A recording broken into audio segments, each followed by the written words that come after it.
یہ دنیا بڑی عجیب ہے. ضروری نہیں کہ اس میں آپ کسی امیر شخص کی اولاد ہیں تو آپ کی قسمت میں بھی امیری آئے گی. آپ بھی خوش قسمت تصور ہوں گے. دولت آنی جانی چیز ہے, دماغ خراب کر دیتی ہے. سونے کا چمچ لے کر پیدا ہوا مگر قسمت نے یاوری نہ کی. 3 سوتیلی مائیں اور 6 بھائی. بھائی سوتیلے تھے کیونکہ ان کی مائیں الگ تھیں. سب سے چھوٹا ہونے کی نسبت مجھے ایک سازش کے تحت میری جائیداد اور میرے کاروبار سے مجھے محروم رکھا گیا. باپ کے ہی مجھے اور میری ماں کو ایسے نکالا گیا جیسے مکھن سے بال نکالتے ہیں. جی ہاں, میں شیخ کرامت کا بیٹا ہوں. جیسا کہ میرے باپ کی سرگزشت میں آپ پڑھ چکے ہیں کہ شیخ کرامت کے 7 بیٹے تھے. میں انہی 7 بیٹوں میں سے آخری نمبر والا ہوں. میرا نام شیخ ظاہر ہے. وہ شیخ کرامت جس نے حمزات کے ذریعے پراسرار طاقت کو اپنے قبضے میں لے کر دنیا جہان کے کام کیے, جن میں اچھائیاں اور برائیاں دونوں شامل تھی. میرے باپ نے ہمارے لیے دنیا کی ہر آسائش اور نعمتیں مہیا کر دیں, لیکن اس میں میرا یا میری ماں کا کوئی حصہ نہیں تھا کہ دنیا سے ان کے جاتے ہی ہمارے ساتھ ایسا سلوک ہوا جیسے لگتا تھا کہ میں ان کا سوتیلا ہوں. میں شیخ کرامت کا بیٹا نہیں ہوں, لیکن در حقیقت ایسا نہیں تھا. میں شیخ کرامت کا 7واں اور سب سے چھوٹا بیٹا تھا. باپ کے مرتے ہی حویلی بک گئی, اور حویلی بکنے کے بعد ہمیں جو حصہ ملا وہ برائے نام تھا. وہ ایک مکان کی صورت میں ملا کیونکہ بھائیوں نے وہ عالیشان حویلی بیچ دی جسے میرے باپ نے خریدا تھا. اور بات یہ سامنے آئی کہ باپ کے مرتے ہی آمدن کا ذریعہ ختم ہو گیا. میری عمر محض 20 سال تھی, مگر میں ان تمام باتوں کو کسی حد تک سمجھتا تھا. پچھلے چند سال ہم نے بڑی تکلیف میں گزارے تھے. میری سوتیلی مائیں میری ماں کو کام پر لگائے رکھتی اور خود شان سے بیٹھ جاتی. میری ماں فطرت کی سادہ تھی کہ میری سوتیلی ماؤں کی چالاکیوں کو سمجھتی نہیں تھی اور انہیں اپنا ہمدرد سمجھ کر ان کی ہاں میں ہاں ملاتی, ان کے حکم بجا لاتی. وہ جو کچھ کہتی وہی کرتی. میری بات کو ہمیشہ درگزر کر دیتی اور میری بات کو ہمیشہ ایسے ہوا میں اڑا دیتی جیسے میرا اس سے کوئی تعلق ہی نہ ہو. میرے باپ نے اتنا پیسہ چھوڑا تھا کہ شاید اس شہر میں ہمارے جیسا کوئی امیر تھا ہی نہیں. مگر سچ کہا ہے کسی نے کہ پیسہ دنیا میں سب سے بڑا وبال ہے. میرے بھائیوں نے اپنے اپنے کاروبار جما لیے. جب بھی میری ماں کہتی کہ اسے بھی اپنے ساتھ کاروبار میں لگاؤ تو ہمیشہ یہ کہہ کر ٹال دیتے کہ یہ ابھی چھوٹا ہے, اس کے تو کھیلنے کودنے کے دن ہیں. لیکن جب کام کرنے کا وقت آیا تو ایسے طوطا چشمی سے آنکھیں پھیل لیں. باپ کی حویلی جس میں سب کا مشترکہ حصہ تھا باپ میں مشاورت کے ساتھ سب نے بیچ دی, یہ کہہ کر کہ اب اخراجات بہت بڑھ گئے ہیں, لہٰذا اس حویلی میں ہمارا رہنا بیکار ہے. ہمارے حصے کی برائے نام رقم ہمیں دی گئی, جس سے میری ماں نے ایک چھوٹا سا مکان ایک پرانے محلے میں خرید لیا. جب بھائیوں سے پوچھا گیا تو کہنے لگے اب ہر ایک کے حصے میں اتنی ہی رقم آئی ہے, اب کیا کیا جا سکتا ہے. انہوں نے اچھے رہائشی علاقوں میں اپنی اپنی حویلیاں خرید لیں اور میں اندر ہی اندر کڑتا رہا. ماں کے سامنے جب اپنے غصے کا اظہار کرتا اور کڑتا تو وہ مجھے خاموش رہنے کا کہتی. ہمارے باپ شیخ کرامت کو یہ معلوم ہوتا تو کبھی ہمارے ساتھ یہ ظلم نہ ہوتا, وہ ہمیں اپنی زندگی میں ہی ہلاک کر دیتا. میری ماں مسکرا کر کہتی اس وقت تم بہت چھوٹے تھے. اگر اتفاقیہ طور پر مجھے معلوم نہ ہوتا کہ میرے باپ نے اتنی دولت کیسے بنائی تو شاید مجھے اس بات کا کچھ پتہ نہ چلتا, بلکہ میری ماں یہ کہتی کہ تمہارا باپ بڑا کاروباری انسان تھا, جبکہ ہمارے شہر کے لوگ کہتے کہ تمہارے باپ کے پاس جادوئی طاقت تھی, وہ چاہتا تو یہ پورا شہر خرید سکتا تھا. حقیقت کیا تھی اس بات کا تو مجھے علم نہیں تھا. اس وقت بوسیدہ سے پرانے مکان میں اپنی ماں کے ساتھ زندگی کے دن کاٹنے لگے, مگر میں جوان تھا اور نوجوان خون جوش مارتا ہے. میری عمر محض 20 سال تھی. صحیح اور برے کی بھی تمیز نہیں تھی. ایک دل چاہتا تھا کہ سوتیلی ماؤں کو بھائیوں سمیت قتل کر دوں جنہوں نے ہمارے حق پر ڈاکہ ڈالا ہے. مگر میری ماں جو ہمیشہ سے صابر اور شاکر تھی کہتی کہ زندگی کا یہ مشکل وقت بھی کٹ جائے گا. اگر ہم نے دنیا کے عیش و عشرت دیکھے ہیں تو یہ بھی خدا کی طرف سے ایک امتحان ہے. ہمارے پاس موجود جمع پونجی تیزی سے ختم ہو رہی تھی. میں کام کی تلاش میں نکلتا مگر حالات کچھ ایسے تھے کہ کام ملتا نہیں تھا. کچھ یہ بات سوچ کر شرما جاتا کہ لوگ کیا کہیں گے کہ شیخ کرامت کا بیٹا اور چلا محنت مزدوری کرنے, لیکن محنت کرنے میں کیا آر ہے. مجھے کسی نے گھر میں راشن ڈال کر تو نہیں دینا تھا. دل بہت کڑتا تھا بھائیوں کے رویے پر اور سوتیلی ماؤں کی اس سلوک پر, مگر میری ماں ہمیشہ مجھے چپ رہنے کا درس دیتی. ماں نے حالات دیکھتے ہوئے گلی محلے کے گھروں میں کام کرنا شروع کر دیا. ماں کو کام کرتے دیکھ کر میرا دل پھٹنے لگتا, مگر کیا کرتے, آخر پیٹ کا دوزخ بھرنا بھی تو تھا, اس کے لیے کھانا بھی ضروری تھا. میں نے دن رات یہ سوچنا شروع کر دیا کہ میرا باپ کس طرح امیر ہوا تھا اور مجھے اس کی طرح دولت کیسے حاصل کرنی ہے. ماں سے پوچھتا کہ ماں شہر والے کہتے ہیں کہ میرے باپ کے پاس جادوئی طاقتیں تھیں. وہ کہتی مجھے نہیں معلوم, لیکن تیرا باپ واقعی بہت اچھا اور نیک انسان تھا اور اسے اللہ تعالیٰ نے طاقتیں بھی عطا کی تھی. اس پرانے محلے میں میری دوستی کچھ لوگوں سے ہو گئی. وہ جانتے تھے کہ میں شیخ کرامت کا بیٹا ہوں. शेख करामत इस शहर की मशहूर शख्सियत थे। लोग मेरे बाप को रूहानी पेशवा और कुछ लोग जादूगर समझते थे। कहते थे तेरे बाप ने हमजाद काबू कर रखा था, तुझे मालूम है क्या? एक दिन नूरुल अमीन ने मुझे कहा। मैं उसकी बात सुनकर हैरान होकर उसे देखने लगा। नूरुल अमीन मेरा दोस्त था, गरीब घराने से ताल्लुक रखता और इसी गली में रहता था। मैंने पूछा हमजाद क्या होता है? मेरी बात सुनकर वो खिलखिलाकर हंसने लगा और कहने लगा, अजीब आदमी है तू, तुझे हमजाद का नहीं मालूम? हमजाद इंसान का अपना ही अक्स लतीफ होता है, लेकिन बेपनाह कुव्वतों का मालिक होता है। उसे बस में करना कोई आसान काम नहीं, मगर सुना है जो उसे काबू में कर ले वो उसके लिए हर काम चुटकी बजाकर कर देता है। मैं उसकी बात सुनकर हैरानी से उसकी तरफ देखने लगा। क्या मतलब, क्या वो जिन होता है? वो फिर हंसकर बोला, अरे नहीं बुद्धू, जिन नहीं होता, बस यही समझ ले कि हमारे जिस्म का एक अक्स होता है और एक परछाई की तरह होता है। एक जिन की तरह उसकी ताकत बहुत ज्यादा होती है। तो क्या उसे काबू किया जा सकता है? मेरी बात सुनकर वो बोला, नहीं, बहुत मुश्किल काम है, हर कोई नहीं कर सकता। लाखों में कोई एक ऐसा होता है, बल्कि लाखों में भी नहीं, शायद उससे भी ज्यादा। हमने सुना है तेरे बाप ने ये काम कर दिखाया था। मैं उससे कुछ मजीद पूछना चाहता था, मगर वो इसे एक अजीब सा मौजू समझकर इधर उधर की बातें करने लगा। जब से उसने ये बात की थी, ये बात मेरे दिल में बैठ गई। मेरे सबसे बड़े भाई का नाम गुलशाद था, जो इस शहर को छोड़कर अपना हिस्सा लेकर कराची जाकर बस गए। उसके बाद दूसरे नंबर पर दिलशाद भाई थे, वो भी इसी शहर में थे। मेरी माँ कहने लगी, दिलशाद के पास जाओ, उसने हमसे बिल्कुल नाता तोड़ लिया है, मगर वो नरम दिल का है, हो सकता है तेरा भाई तेरी कुछ मदद कर दे। उसकी बीवी जुबैदा बेइंतहा तेज औरत थी। दिलशाद मेरा भाई अच्छे दिल का मालिक था, मगर मुकम्मल तौर पर बीवी के कब्जे में था। बीवी उस पर हुक्म चलाती थी। जुबैदा को दिलशाद भाई के लिए गरीब घराने से ब्याह कर लाए थे, मगर जब से वह ब्याह कर हमारे घर आई थी, तब से उसने अपने तेवर दिखाने शुरू कर दिए थे। उसने मुकम्मल तौर पर मेरे भाई को अपने बस में कर लिया था। वो भाई की सूरत भी किसी दूसरे को दिखाना नहीं चाहती थी। मैं उसके घर माँ के कहने पर चला गया। माँ कहने लगी थी कि वो अच्छी तबीयत का मालिक है, जरूर तुझे कुछ न कुछ ऐसी नसीहत देगा या तेरी मदद करेगा, कम से कम तुम्हें कहीं नौकरी पर ही रखवा देगा। वो मंडी में बड़ा आड़ती बन चुका था, बहुत बड़े कारोबार का मालिक था। ये तो वो कर सकता था कि मुझे कहीं नौकरी पर रखवा देता, मगर मुझे खुदा जाने क्यों उससे किसी अच्छाई की उम्मीद न थी। मगर माँ के बार बार कहने पर मैं उसके घर की तरफ चल पड़ा। मैं पहली बार उसके घर आया था जब से हम भाई अपना अपना हिस्सा लेकर अलग हुए थे। उसकी हवेली और शान शौकत देखकर दंग रह गया। वो तो कहता था कि हवेली बेचने के बाद बहुत थोड़ी रकम हमारे हिस्से में आई है, तो फिर उसने इतनी बड़ी हवेली कैसे खरीद ली, और कारोबार भी दिन दोगुनी रात चौगुनी तरक्की कर गया। आखिर राज क्या था? इतना तो मैं समझ ही चुका था। हवेली के बड़े दरवाजे पर शेख दिलशाद अहमद की तख्ती अवेजा थी। दस्तक देने पर एक मुलाजिम ने दरवाजा खोला। मैंने उससे पूछा कि क्या साहब घर पर हैं? कहने लगा, जी हाँ, आप कौन हैं? मैंने उन्हें बताया कि उन्हें जाकर बताओ कि मैं उनका छोटा भाई हूँ। थोड़ी देर बाद दोबारा वापस आया, दरवाजा खोला तो उसके पीछे अपनी भाभी जुबैदा को देखकर मेरे माथे पर सलवटें पड़ गईं। बज़ाहिर बड़ी खुशदिली से बोली, अरे आओ, जाहिर कैसे आना हुआ, अंदर चले आओ, बाहर क्यों खड़े हो? मैं चारों नाचार उसकी तरफ देखते हुए अंदर दाखिल हुआ। मुझे दिलशाद भाई से मिलना है, मैंने अंदर दाखिल होते हुए कहा। मैंने अंदर सहन पर नजर दौड़ाई, काफी बड़ी हवेली थी। कहने लगी, दरअसल तुम्हारे भाई की तबीयत कुछ ठीक नहीं, आराम कर रहे हैं, सो गए हैं। अगर तुम कहते हो तो मैं जगा देती हूँ, वैसे अभी कुछ देर पहले सोए हैं। मैंने उसकी बात नजरअंदाज करते हुए कहा, हाँ जगा दीजिए, मुझे जरूर मिलना है उनसे। मैं जानता था वो बड़ी शातिर औरत है, जानबूझकर नहीं चाहती कि मैं अपने भाई से मुलाकात करूं। उसने बड़े मेहमान खाने में मुझे बिठाया और एक कमरे की तरफ बढ़ गई। थोड़ी देर बाद दोबारा वापस आई और कहने लगी, अंदर आ जाओ, तुम्हें भाई बुला रहे हैं। मैं अंदर दाखिल हुआ। दिलशाद भाई बिस्तर पर आराम कर रहे थे। मैंने उनको सलाम किया। कहने लगे, आओ आओ, जाहिर कैसे आना हुआ, बैठो, सब खैरियत तो है ना? माँ जी कैसी हैं? भाई जी हालात ठीक नहीं है, आपको मालूम है कि मेरे पास रोजगार नहीं है।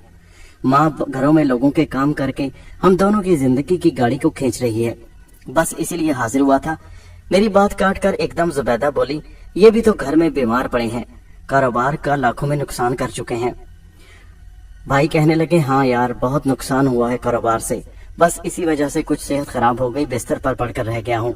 अगर जुबैदा का बाप हमारी मदद ना करता तो बस पता नहीं क्या हाल होता हमारा। तुम्हारी क्या मदद कर सकता हूँ भाईजान? मुझे आपसे रुपए पैसे कुछ नहीं चाहिए, बस मैं अभी इतनी ही बात की थी कि एकदम जुबैदा भाभी जो शरबत लेने बाहर गई थी, शरबत का गिलास उठाई, अंदर दाखिल हुई और मुझे पकड़ाते ही बोली, तुम्हारे भाई के हालात काफी खराब हैं, दुआ करो, बहुत ही कसम पुरसी के हालात हैं। انہوں نے کاروبار میں بہت گھاٹا کھایا ہے، بہت سے لوگوں سے قرض بھی لے رکھا ہے، ہمارے حالات تو خود خراب ہیں۔ دلشاد بھائی نے ایک دم اس کی بات کاٹتے ہوئے کہا، مجھے بھائی سے بات کرنے دو۔ مگر زبیدہ نے گھور کر اپنے خاوند کو دیکھا تو وہ بالکل خاموش ہو گئے۔ تم بولو ظاہر، کیا کہنا چاہتے ہو؟ اگر کوئی راشن وغیرہ کی ضرورت ہے تو میں تمہیں دے دیتا ہوں، اگر پیسے کی بات ہے تو بھائی ہمارے پاس روپے کہاں سے آئے، ہم تو خود کوڑی کوڑی کے محتاج ہو کر رہ گئے ہیں۔ زبیدہ کی بات پر میرا خون کھولنے لگا جب اس نے کہا کہ ہم خود کوڑی کوڑی کے محتاج ہو گئے ہیں۔ دلشاد بھائی اور گلشاد دونوں کی ماں مر چکی تھی۔ میری ماں نے دلشاد کی شادی کر کے جب زبیدہ کو بڑے چاؤ سے اس گھر میں لائی تھی، ہزاروں روپے کی برسات کر دی تھی، ہتھیلی کا چھالا بنا کر رکھا تھا، مگر آج اس عورت کے تیور ہی بڑے عجیب سے لگ رہے تھے، ایسے انجان بن رہی تھی جیسے ہمیں جانتی ہی نہ ہو۔ اس سے پہلے کہ الشاد بھائی کچھ اور کہتے، میں نے کہا ٹھیک ہے بھائی جان۔ میں اٹھ کھڑا ہوا، ارے بیٹھو تو صحیح، شربت تو پی لو۔ نہیں بھائی جان، مجھے نہیں شربت پینا، یہ کہہ کر میں تیز تیز قدموں سے باہر نکل آیا۔ دلشاد بھائی مجھے آوازیں دیتے رہ گئے، مگر نکلتے نکلتے زبیدہ کی آواز میرے کانوں سے ٹکرائی، اجی جانے دو، ہم نے کیا یتیم خانہ کھول رکھا ہے جو سب کی مدد کرے؟ خود ہماری 2 بیٹیاں ہیں جو جوان ہو رہی ہیں، کل کلاں کو ان کی شادیاں بھی کرنی ہیں۔ بس اس سے زیادہ مجھے سننے کی ہمت نہ تھی، میں فوراً ان کی حویلی سے باہر نکل آیا۔ دلشاد کی اور اس کی بیوی زبیدہ کی اس بے رخی پر بہت دل دکھا تھا، لیکن مجھے زبیدہ کی باتوں کا اتنا دکھ نہیں تھا، وہ تو خیر غیر تھی، لیکن دلشاد تو میرا بھائی تھا۔ احسان فراموشی کی انتہا کر دی تھی زبیدہ نے، غریب گھرانے سے اسے دلشاد کی پسند پر بیاہ کر لائے تھے اور ہم نے کوئی اعتراض نہیں کیا تھا، مگر آتے ہی اس نے اپنے تیور دکھانے شروع کر دیے۔ گھر پہنچا تو ماں میری منتظر تھی، کہنے لگی کیا بنا؟ میں نے کہا میری ان سے ملاقات ہی نہیں ہوئی، وہ اپنے کاروبار میں مصروف تھے، میں نے بہانہ بنا دیا۔ اس کے بعد ماں اگلے 2 روز تک میرے پیچھے پڑی رہی کہ جاؤ دلشاد سے ملاقات کرو، مگر میں اس سے ملنا نہیں چاہتا تھا۔ ماں کو کیا جواب دیتا کہ میں اس سے مل چکا ہوں، اس نے آگے سے یہ عزت افزائی کی ہے، جہاں جاتا ناکامی ہوتی۔ آخر بہت دنوں کے بعد قسمت کی دیوی مجھ پر مہربان ہو ہی گئی، محلے کے ایک شریف انسان کو میری حالت پر رحم آ گیا۔ نذیر عثمانی صاحب ہمارے ہی محلے میں رکھتے تھے، جس محلے میں ہم نے یہ نیا مکان خریدا تھا۔ وہ اچھے خاصے مالدار آدمی تھے، خوب جدی پشتی جائیداد کے مالک تھے۔ ہمارے محلے میں ان کا خاصا بڑا شاندار مکان تھا۔ ایک بار ان کے ساتھ گلی میں ملاقات ہو گئی تو کہنے لگے، ارے بھائی ظاہر میاں کیسے ہو، کیا کر رہے ہو آج کل؟ کچھ نہیں جناب، بس فارغ ہوں۔ میں نے عثمانی صاحب کی طرف دیکھتے ہوئے کہا، ارے بھائی فارغ ہو کیا مطلب؟ مطلب یہ کہ بے روزگار ہوں، نوکری کی تلاش میں ہوں۔ اما بھیا تم جیسا پڑھا لکھا آدمی؟ کہاں جناب، میں تو صرف میٹرک پاس ہوں۔ ارے ہاں کچھ بھی ہے، آخر پڑھنا لکھنا تو جانتے ہو نا۔ اچھا اگر تمہیں کام کی کوئی پیشکش ہو تو میں نے خوش ہو کر ان کی طرف دیکھتے ہوئے کہا، یہ تو آپ کا بڑا احسان ہوگا مجھ پر۔ ارے میاں مجھے تو نہیں، خیر میرے رشتے کی ایک بہن ہے، انہیں گھر میں ایک بااعتماد آدمی کی ضرورت ہے جو ان کے گھر کے کام سر انجام دے سکے۔ کچھ ضروری کام تم جانتے ہو نا گھروں کے، یہ سب معاملہ مجھ پر چھوڑ رکھا گیا ہے۔ تنخواہ بھی اچھی ملے گی، بس انہیں اعتماد کا آدمی چاہیے۔ میری رشتے کی بہن لگتی ہے، ان کی 2 ہی افراد ہیں گھر میں، ایک عمر رسیدہ خاتون ہے ان کی بوا جی، اور میری بہن جی۔ وہ باہر آ جا نہیں سکتی میاں، تم تو جانتے ہو کہ باپردہ اور اچھے خاندانی اثر و رسوخ والی خواتین بازاروں میں جانا پسند نہیں کرتی۔ ٹھیک ہے جی، ان حالات میں یہ نوکری مجھے نعمت خداوندی لگ رہی تھی۔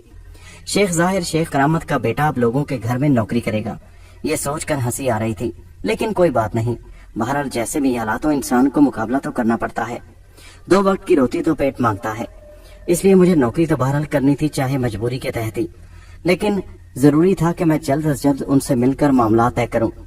عثمانی صاحب کہنے لگے، میں ان سے بات کر کے تمہیں پھر آگاہ کروں گا۔ بالآخر عثمانی صاحب کی وجہ سے مجھے نوکری مل گئی۔ ہمارے شہر بدایوں سے 12 کلومیٹر دور ایک دیہاتی علاقے میں بڑی شاندار حویلی میں وہ خاتون مقیم تھی، عمر کوئی 50-55 سال کے قریب ہوگی، جبکہ ان کے ساتھ ایک بڑی بوا جو کسی نواب صاحب کی بیوہ تھی۔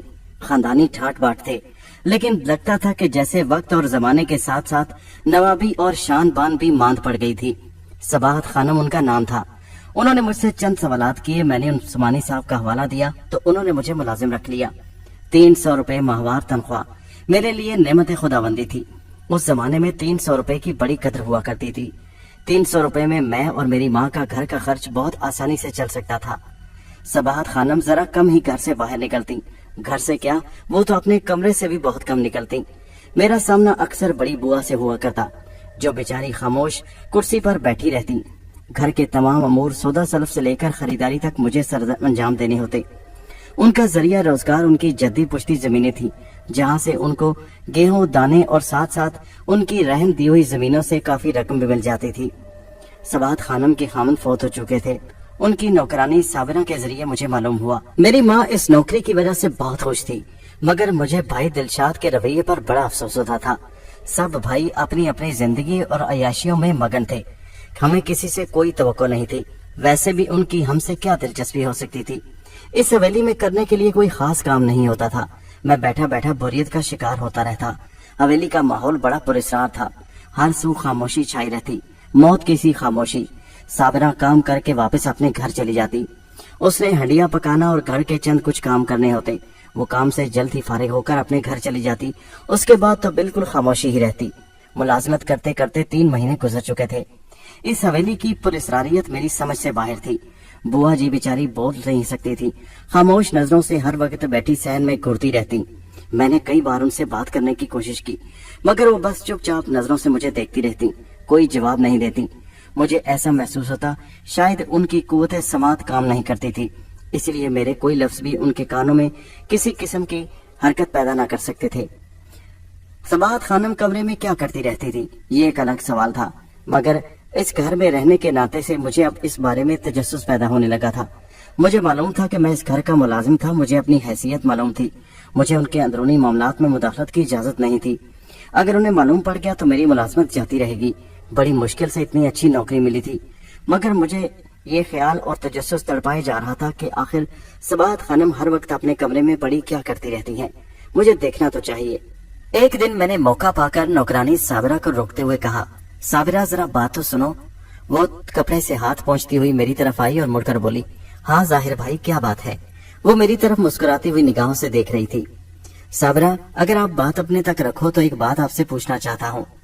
वो कहने लगी, हाँ हाँ पूछो। ये सबाहत बेगम हर वक्त अपने कमरे में घुसी क्या करती रहती हैं? मेरे इस सवाल पर वो अजीब सी नजरों से मेरी तरफ देखते हुए बोली, तुम्हें इससे क्या मतलब?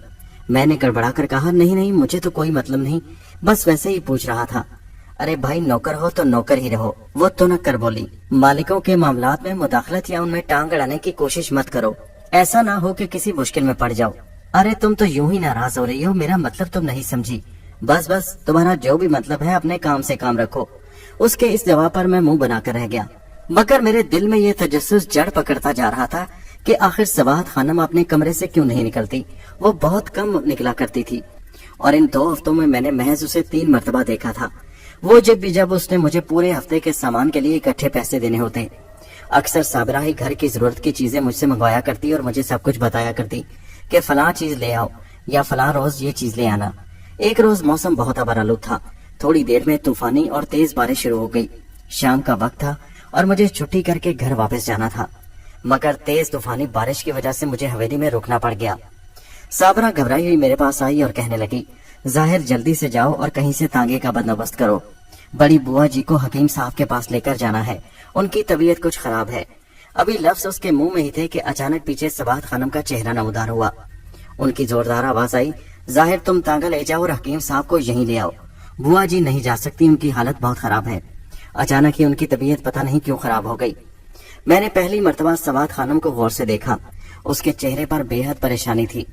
जी बीबी मैं अभी लेकर आता हूँ, ये कहते ही मैं फौरन बारिशी में निकलकर दौड़ पड़ा। गली से निकलकर सड़क तक आया। मुझे हकीम साहब का घर मालूम था। हकीम साहब पहले भी इस घर में 1-2 मर्तबा चक्कर मेरे होते हुए लगा चुके थे। उनका घर जरा फासले पर था। मैं तेज तेज दौड़ता हुआ चला जा रहा था। मैं दौड़ते दौड़ते इधर उधर निगाहें दौड़ा रहा था कि शायद रास्ते में कोई तांगे वाला मिल जाए, मगर मेरी भी सोच कितनी अजीब थी। इस तूफानी बारिश में किसी तांगे वाले का मिलना मुमकिन नहीं था। दौड़ते दौड़ते मैं थोड़ी देर में हकीम साहब के मकान तक पहुंच गया। हकीम साहब के दरवाजे पर जोर से दस्तक दी। मालूम होता था शायद हकीम साहब भी भंग पीकर सो चुके थे, क्योंकि काफी देर तक दरवाजा खटखटाने के बाद भी हकीम साहब नहीं उठे। मैंने जोर जोर से दरवाजा पीटा। फिर थोड़ी देर बाद अंदर से आवाज आई, कौन है भाई? नींद में डूबी हुई हकीम साहब की आवाज थी। मैंने जोर से कहा, हकीम साहब मैं जाहिर हूँ, सबाहत खानम का मुलाजिम, आपको साथ लेकर हवेली जाना है। अरे भाई कौन जाहिर? अंदर से वही अक्ताहट भरा लहजा सुनाई दिया। दरवाजा तो खोलिए हकीम साहब, मैं जाहिर हूँ, सबाहत खानम का मुलाजिम। मैंने फिर कहा तो दरवाजा खुलने की आवाज सुनाई दी। हकीम साहब आंखें मलते हुए दरवाजा खोलकर मुझे देखने लगे और मुझे पहचानने की कोशिश करने लगे। हकीम साहब को हवेली आते जाते मैं देख चुका था और उन्होंने मुझे देखा हुआ था। वो मुझे पहचान कर बोले, अरे भाई तुम इस वक्त? जी हकीम साहब, मुझे बड़ी बीबी साहबा ने भेजा है। बुआ जी की हालत बड़ी सख्त खराब है, आपको मेरे साथ इसी वक्त चलना होगा। मगर इस वक्त वो हैरानी और बेजारी से बोले, जी हाँ, बुआ की तबीयत बहुत खराब है। अच्छा, मैं आता हूँ। ये कहकर वो वापस मुड़े। थोड़ी देर में अपना हकीमी वाले सामान वाला थैला उठाए बाहर आए। फिर बारिश का देखकर बहने लगे, मगर यहाँ बारिश में कैसे जाएंगे? हकीम साहब, फिलहाल तो किसी तांगे का मिलना मुमकिन नहीं। अगर आप बुरा ना मनाएं तो आपको बारिश में ही मेरे साथ चलना होगा, मजबूरी है। मगर बारिश में भीगकर तो हम भी बीमार पड़ जाएंगे। ये कहकर हकीम साहब कुछ देर खड़े सोचते रहे, फिर वापस पलटे और चंद मिनटों के बाद वापस आए तो उन्होंने एक बारिश वाली बरसाती पहन रखी थी। दरवाजा बंद करते हुए मेरी तरफ मुंह फेर कर कहने लगे, चलो भाई। मैं और हकीम साहब तेज बारिश में तेज तेज कदमों से हवेली की तरफ बढ़ रहे थे। थोड़ी ही देर के बाद हम हवेली के दरवाजे पर थे। मैं अंदर दाखिल हुआ तो मुझे सबाहत खानम की घुटी घुटी चीखों की आवाज सुनाई दी। हम तेजी से बड़े कमरे की तरफ बढ़े, मगर ये क्या, अंदर का मंजर देखकर तो मेरा दिल दहल कर रह गया। बुआ जी सामने बिस्तर पर नींद दराज थी, मगर उनकी गर्दन ढलक चुकी थी। उनके सिरहाने बैठी सबाहत खानम जारो जार रो रही थी और साथ साबरा खड़ी हुई अपने दुपट्टे से अपने आंसू पोंछ रही थी। हकीम साहब ने फौरन आगे बढ़कर बुआ की नब्ज देखी तो जोरदार आवाज में बोले, इन्ना लिल्लाहि व इन्ना अलैहि राजिऊन। मुझे मालूम हो गया कि बुआ मर चुकी थी। मेरे वहां से हवेली से निकलते ही शायद बड़ी बुआ की तबीयत ज्यादा खराब हो गई थी। खुदा मालूम नहीं क्या हुआ। हकीम साहब कुछ देर अफसरदा बैठे रहे, फिर उठकर बड़ी मोहब्बत से सबाहत खानम के सर पर हाथ रखा और कहने लगे, बेटी हौसला करो, बहन जी का वक्त बुरा हो चुका था। इन्हें दिल का शदीद दौरा पड़ा जिससे इनकी मौत फौरन वाक़या हो गई। हकीम साहब सबाहत खानम को तसल्ली देते हुए वहां से रुखसत हो गए। तूफानी रात, जोरदार बारिश, सबाहत खानम और बुआ बेगम का मुर्दा वजूद और हम तीन नफूस यानी साबरा, मैं और सबाहत खानम। हवेली के आस पड़ोस में तो कोई था नहीं, इसलिए किसी का भी आना जाना नहीं था। वैसे भी मकान काफी दूर दूर थे। मैं अब सोच में पड़ गया कि मुझे जाना चाहिए या ठहरना चाहिए। शायद मौसम की खराबी की वजह से मेरी माँ समझ गई होगी कि मैं बारिश की वजह से आज रात घर नहीं आ सकूंगा। वैसे भी मुझे सुबह जाना चाहिए, रात यहाँ ठहरना चाहिए। इन्हें तसल्ली देने के लिए भी कोई होना तो चाहिए। और वैसे भी इस घर में कोई मर्द तो था नहीं, सिर्फ साबरा नौकरानी थी और सबाहत बेगम। मैंने इस दिल में फैसला कर लिया कि मैं आज रात यहीं रुकूंगा। साबरा बेआवाज रो रही थी और सबाहत खानम सर झुकाए रो रही थी, मगर उनके रोने की आवाजें बहुत मध्यम थीं। मालूम नहीं कि सबाहत खानम और साबरा को रात को नींद आई या नहीं, मगर मैं सारी रात वहीं बैठा नींद के झोंके लेता रहा। सुबह फजर की अजान की आवाज कहीं दूर होती हुई सुनाई दी। मुझे जैसे अचानक होश आ गया। सुबह की सफेदी फैलते ही मैंने बाहर निकलकर चंद करीबी मकान वालों को इस फौतगी की इतला दी, मगर वो दूर थे, मगर हमारी मदद के लिए फौरन चले आए। कफन दफन का इंतजाम किया, कब्र खुदवाई गई और तकरीबन दोपहर से पहले पहले बुआ की तदफीन कर दी गई। कब्रिस्तान हवेली से कुछ दूर था, मगर इतना भी नहीं। तदफीन के बाद मैंने सबाहत खानम से इजाजत चाही कि मेरी माँ परेशान होगी, मैं उनको इतला दे आऊं, फिर आज रात को मैं यहीं आ जाऊंगा। सबाहत खानम ने मुझे जाने की इजाजत दे दी। मैं घर पहुंचा तो उस वक्त मेरी माँ मेरी राह देख रही थी। मुझे देखकर बेचैन हो गई। मैंने बताया कि इस तरह रात को बुआ फौत हो गई, जिसकी वजह से मुझे हवेली में रुकना पड़ गया। उनके इंतकाल की वजह से मुझे हवेली में ठहरना पड़ा था और आज रात मुझे फिर रुकना पड़ेगा। माँ ने बाखुशी इजाजत दे दी, ये कहते हुए कि इस वक्त वो गम की हालत में है, वहाँ पर किसी मर्द का होना जरूरी है। शाम के वक्त मैं घर से वापस हवेली में लौट आया।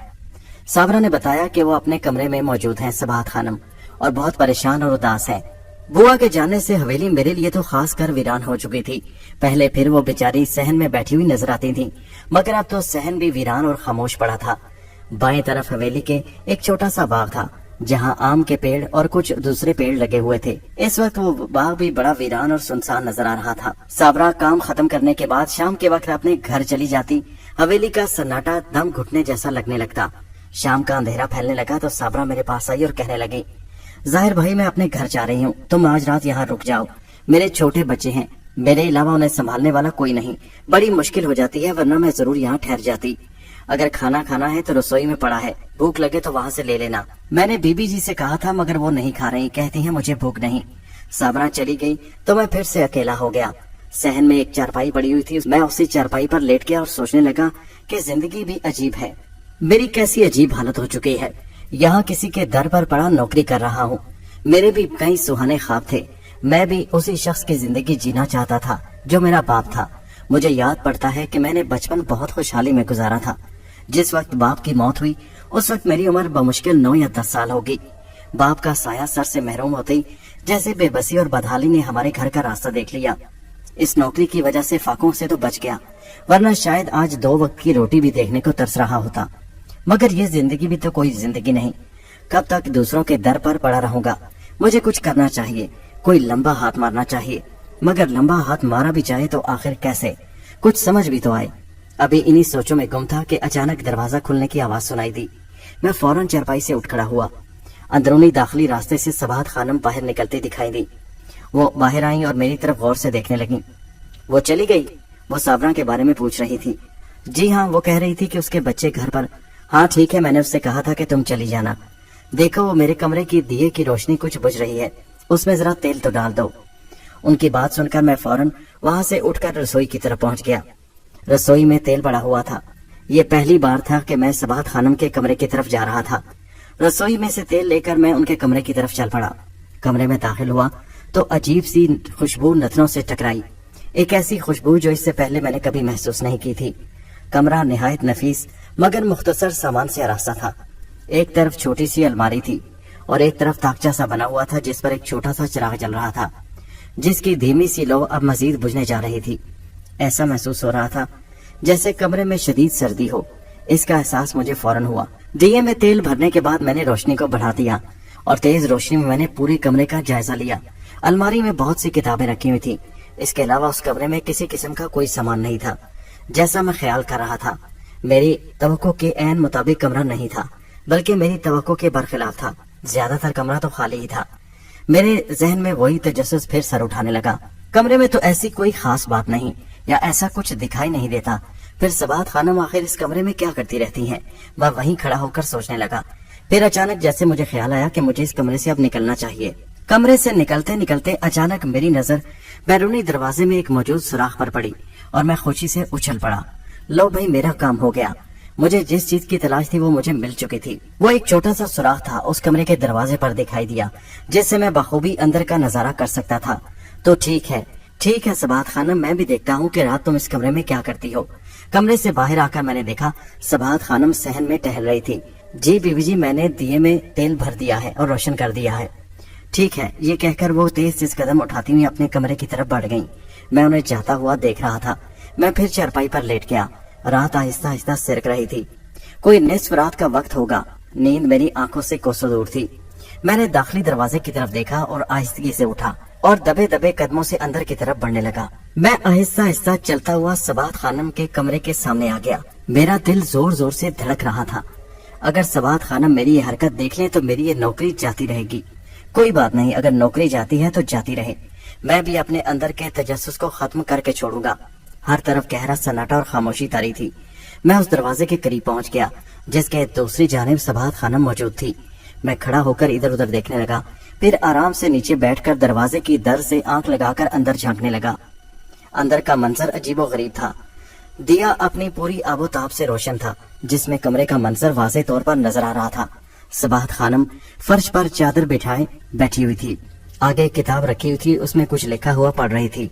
किताब फिर बंद करके उसने दोनों हाथ बांध लिए और अजीब सी कैफियत में चली जाती, जैसे वज्द में हो। सबाहत खानम की हालत उस वक्त ऐसी थी कि जैसे उसे अपने किरदो नवा का बिल्कुल होश नहीं था। वो कुछ देर पढ़ती रही, फिर दोबारा उसने किताब खोली। कुछ देर किताब पढ़ी और फिर किताब बंद करके दोनों हाथ बांध करके आंखें बंद करके बैठ गई। अचानक वो कुछ पढ़ते पढ़ते चौंक कर उठ बैठी और उसने दरवाजे की तरफ मुड़कर गुस्से से देखा।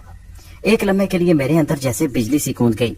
शायद सबाहत खानम को बंद दरवाजे के पीछे भी इस बात का एहसास हो गया था कि कोई आंख उसे दरवाजे की दूसरी जानिब से घूर रही है। मैं चुपके से उठा और बाहर तेज तेज कदमों से जाने लगा। अभी मैं सहन के दरवाजे के पास ही पहुंचा था कि पीछे से जोरदार आवाज सुनाई दी, रुक जाओ। मेरा दिल जोर जोर से धड़कने लगा। दिल ऐसे धड़क रहा था जैसे अभी सीना फाड़कर बाहर आ जाएगा। मेरे कदम जैसे वहीं रुक गए। मैंने पलटकर पीछे देखा। सबाहत खानम की अंगारा बरसती आंखें मुझे देख रही थी। बदबख्त हमारा मुलाजिम होकर हमारी पीठ में छुरा घोंपता है, कंसुइयां लेने की कोशिश करता है, हमारा राज जानना चाहता है। वो बीबी जी खामोश है, नाहिंजार तो जानता नहीं मैं सबाहत खानम हूँ। तेरी हिम्मत कैसे हुई दरवाजे के अंदर झांकने की? बीबी जी देखिए, खामोश हो जा, दफा हो जा, दूर हो जा मेरी नजरों से। तुझे इस बात की सख्त सजा मिलेगी। इससे पहले कि वो मुझे सफाई का मौका देती या मैं कुछ कहता, उसने मुझे हाथ के इशारे से हवेली से निकल जाने का इशारा किया। رات کے اس پہر میں ذلیل و رسوا ہو کر حویلی سے باہر نکل آیا۔ وہ بہت سنجیدہ مزاج کی تھی، یہ تو میں جانتا تھا، مگر یہ نہیں جانتا تھا کہ وہ اتنی ظالم اور سخت دل کی بھی ہو سکتی ہے۔ میں وہاں سے باہر نکل آیا، مجھے یہ نوکری جاتی ہوئی محسوس ہو رہی تھی۔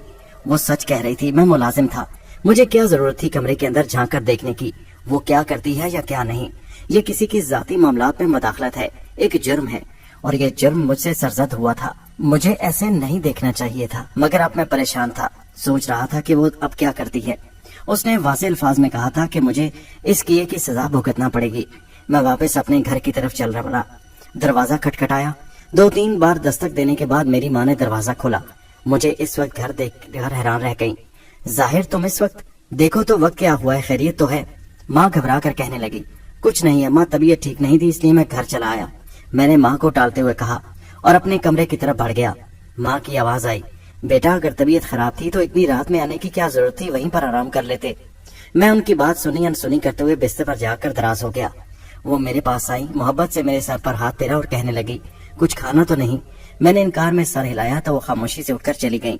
میں کافی دیر الجھن اور پریشانی میں گرفتار رہا۔ نوکری تو ہاتھ سے جانے کا معلوم تھا، لیکن آخر سبات خانم مجھے کس قسم کی سزا دے گی؟ اسی سوچوں میں گم میں نیند کی وادی میں چلا گیا۔ آنکھ تو میری اس وقت کھلی جب میری ماں کی گھبرائی ہوئی آواز میرے کانوں سے ٹکرائی، ظاہر جلدی اٹھو، باہر پولیس آئی ہے، تمہارا پوچھ رہے ہیں۔ ماں کی بات سن کر میں بستر سے اچھل پڑا۔ اماں پولیس؟ ہاں، ایک سپاہی اور ایک انسپیکٹر باہر کھڑا ہے اور تمہارے بارے میں پوچھ رہے ہیں، خدا خیر کرے، نہ جانے ہم پر کون سی مصیبت ٹوٹ پڑی ہے۔ ماں کی یہ بات سن کر میرا دماغ بھگ سے اڑ گیا، میرا ذہن فوراً صباحت خانم کی طرف چلا گیا۔ دوستو یہ کہانی جاری ہے، اس کا اگلا حصہ نیکسٹ ویڈیو میں ملاحظہ کیجیے۔